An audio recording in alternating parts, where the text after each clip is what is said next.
ខ្ញុំជាលហុងខ្ញុំផ្ដល់អារម្មណ៍រីករាយនិងជួយរាងកាយអ្នកឲ្យមានថាមពលខ្ញុំចូលក្នុងពោះដើម្បីជួយរំលាយអាហារនិងធ្វើឲ្យអ្នកស្រួលខ្ញុំធ្វើឲ្យអាហាររត់រលូន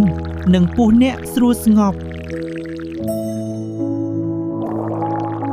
ខ្ញុំបន្ថយការហើមពោះនិងធ្វើឲ្យអ្នកស្រួលស្ងប់ខ្ញុំផ្ដល់ថាមពលនិងធ្វើឲ្យអ្នកមានកម្លាំងរាល់ថ្ងៃ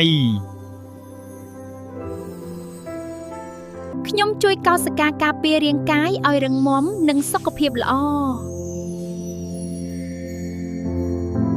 ខ្ញុំធ្វើឲ្យស្បែកអ្នកភ្លឺស្អាតនិងសុខភាពល្អ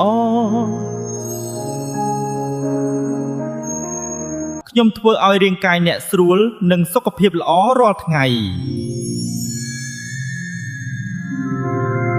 ខ្ញុំជាមិត្តល្អរបស់រាងកាយអ្នកអរគុណដែលខ្ញុំអាចជួយអ្នកសុខភាពល្អរាល់ថ្ងៃ